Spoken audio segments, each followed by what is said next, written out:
नमस्कार दोस्तों, मैं एस के तिवारी।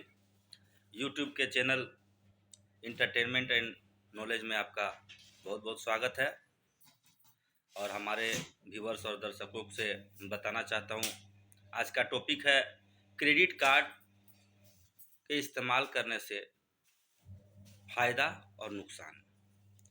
क्रेडिट कार्ड को इस्तेमाल करने से क्या फ़ायदा है और उसके द्वारा क्या करने से नुकसान है, इसके बारे में आज आपको मैं डिटेल से बताना जा रहा हूँ। अगर आपने हमारा चैनल को सब्सक्राइब नहीं किया है तो कृपया हमारे चैनल को सब्सक्राइब कर लें, बेल आइकन को दबाएं और ऑल में सेव कर दें। फिर हमारा जो भी आप लोगों के लिए नया नया जानकारी और इंटरटेनमेंट हमारे पास अवेलेबल होगा, वो हम हमेशा आपको अपडेट करते रहेंगे। और किसी भी नॉलेज या इंटरटेनमेंट की जानकारी को जल्द पाने के लिए हमारे चैनल को ज़रूर सब्सक्राइब करें। चलिए दोस्तों, आज आपको बताता हूँ कि क्रेडिट कार्ड से फ़ायदा और नुकसान। तो देखिए दोस्तों, क्रेडिट कार्ड तो सभी बैंकों ने दे रखा है और लगभग सभी बैंक का क्रेडिट कार्ड सेम है। खाली क्या स्पेशल क्या होता है दोस्तों कि आपका इस्तेमाल किस चीज़ में ज़्यादा होता है, उसके अनुसार आपको क्रेडिट कार्ड का चयन करना पड़ता है। क्रेडिट कार्ड से नुकसान।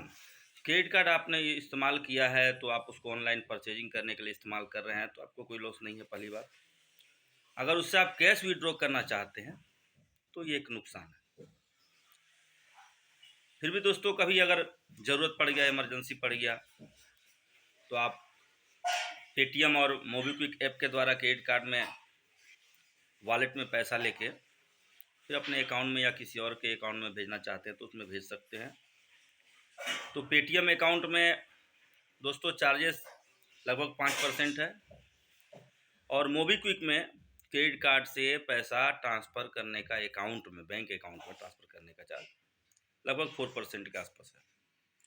तो ये तो हो गया दोस्तों कि क्रेडिट कार्ड से हम लोग कैश कैसे प्राप्त करें। और अगर दोस्तों, अगर आप इस क्रेडिट कार्ड को किसी एटीएम से विड्रॉ करने जाते हैं तो 0 से लेके 10,000 तक के अमाउंट निकालने पर 500 रुपया का चार्ज लगता है।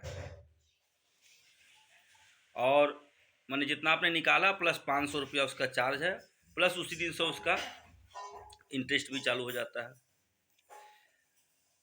क्रेडिट कार्ड से फ़ायदा क्या है, अब इसके बारे में आपको बता रहे हैं कि क्रेडिट कार्ड आप इस्तेमाल कर रहे हैं तो मान के चलिए कि आपका बिल सर्किल जो है 12 तारीख से लेकर नेक्स्ट 11 तारीख तक का है और आपको बिल भरने का डेट मान लीजिए कि महीना के आखिरी यानी कि 30 अगस्त या 30 सितंबर, जो भी मंथ का आखिरी जो होता है, 30 या 31 या 28, जो भी लास्ट डेट पड़ता है। तो जिस डेट में आपको पेमेंट करना है, सपोज दैट आपका हो गया 10,500 रुपया भरना है आपको, और उस डेट में आपके पास में पैसा नहीं हुआ, तो उसमें आप देखिएगा क्रेडिट कार्ड के जो बिल आता है मेल में भी आता है और कोई हार्ड कॉपी भी अप्लाई करते हैं तो हार्ड कॉपी भी अवेलेबल होता है। तो इसमें क्या होता है दोस्तों कि अगर आप उसमें देखिएगा कि मैंने टोटल अमाउंट 10,500 अगर दिखा रहा है तो मिनिमम अमाउंट 1,500 या 2,000 या 1,000 इस टाइप का दिखाएगा। तो जो बिल डेट है, ड्यू डेट है, उस ड्यू डेट में कम से कम अगर आप मिनिमम अमाउंट को पे कर देते हैं, सपोज दैट 1,500 मिनिमम है और टोटल ओवर ड्यू अमाउंट 10,500, तो आप चलिए 1,500 रुपया का व्यवस्था हो जाता है आपका। 1,500 रुपया आपने पेमेंट कर दिया। तो इससे फ़ायदा क्या होगा? इससे फ़ायदा ये होगा कि ड्यू डेट में पेमेंट नहीं करने का जो फाइन होता है, कोई बैंक 800, कोई 900, कोई 500, सबका अलग अलग है, मोटा मोटी थोड़ा सा ऊपर नीचे है। तो दोस्तों, ये जो लेट फाइन चार्ज है ये आपका बच जाता है। अब आपका लगता क्या है, तो जो अमाउंट आपका रह गया ड्यू, वो अमाउंट बिल और प्लस अनबिल जो उसके बाद, जैसे कि मान लीजिए कि 12 से 11 के पीरियड का एक बिल आया जो आपने 30 तारीख को पेमेंट करना था, तो फिर वो फिर से 12 तारीख का, जो 12 से 11 वाला पीरियड के बाद जो नेक्स्ट 12 से लेके अभी तक मान लीजिए 25 तारीख चल रहा है, तो ये 12 दिन 10 दिन का अंदर में जो आपने अनबिल्ड यूसेज किए हैं, ये दोनों अमाउंट का इंटरेस्ट कैलकुलेट करके आपको लगता है लगभग 3 से 3.5% के आसपास लगता है, प्लस जीएसटी। ठीक है। अब क्या है कि एक तो आपने वो कर दिया, दूसरा बात है मान लीजिए आपका क्रेडिट कार्ड का लिमिट मान लीजिए कि 20,000 है, तो आपको कम से कम 2-3 हज़ार रुपया छोड़ के ही इस्तेमाल करना है। क्यों दोस्तों? कि मान लीजिए कि आपका बिल हो गया 20,000 का क्रेडिट कार्ड का लिमिट है और आपका 18,000 का बिल हो गया। 18,000 में मान लीजिए कि 12,000 रुपये बिल था, 6,000 रुपये इस महीना में आपने यूज किया जो नेक्स्ट महीना में बिल बनने वाला, तो आपका टोटल 18,000 रुपया ड्यू हो गया। तो 2,000 रुपया है, अगर आप टाइम से नहीं भरे हैं तो क्या है कि वो कोई चार्जेस उसमें प्लस हो जाए, ऐड हो जाए, तो हो सकता है कि वो 20,000 1 रुपया हो जाए। अगर 20,000 1 रुपया हो गया और आपका क्रेडिट कार्ड का लिमिट 20,000 है, तो 1 रुपया भी ओवर ड्यू होने का फिर 800 या 900 ओवर ड्यू चार्ज लगेगा। माने लेट पेमेंट चार्ज 800-900 रुपये लगेगा, ओवर ड्यू चार्ज 800-900 रुपये लगेगा। अब ये दोनों चार्ज को जोड़ देगा, इसके बाद से इसका इंटरेस्ट प्लस हो जाएगा, तो ये सब मिला के आपको महीना में 2-3 हज़ार का नुकसान हो सकता है दोस्तों।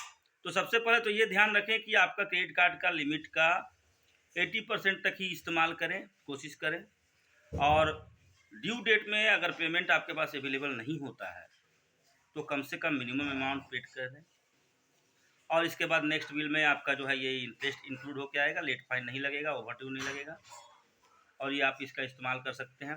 दोस्तों जब आपके पास पैसा नहीं होता है उस समय के लिए बहुत काम का होता है क्रेडिट कार्ड। और जो सैलरी पर्सन है उनका तो कोई समस्या नहीं है, चलिए ऑटो डेबिट ऑप्शन में डाल दिए हैं, तो मान लीजिए उन्होंने जो भी इस्तेमाल किया पेमेंट आया अकाउंट से कट गया, तो उनका ना ओवर ड्यू लगेगा, ना लेट फाइन लगेगा, ना इंटरेस्ट लगेगा। तो दोस्तों ये है क्रेडिट कार्ड का खासियत और क्रेडिट कार्ड का खामियाँ। क्रेडिट कार्ड का नहीं है, क्रेडिट कार्ड को इस्तेमाल करने वाला का काम है। तो अगर ये सारा जानकारी रख के आप इस्तेमाल करते हैं तो बिना अपना पैसा लगाए, बिना इंटरेस्ट का आप 45 से 50 दिन के लिए पैसा को यूज कर सकते हैं, जिसका कोई इंटरेस्ट नहीं लगेगा, प्लस आपका सिविल स्कोर भी बढ़ेगा, आपको लोन वगैरह का अपॉर्चुनिटी भी मिलेगा। तो ये सारा जानकारी आपको देना था दोस्तों। तो इसके बाद से और कोई लेटेस्ट जानकारी जो जब भी आएगा तो हमारे चैनल में अपलोड किया जाएगा, और आप हमारे चैनल को सब्सक्राइब किए रहेंगे तो आपको जानकारी सबसे पहले मिलेगा। धन्यवाद दोस्तों। इंटरटेनमेंट एंड नॉलेज की दुनिया में आपका स्वागत है। धन्यवाद।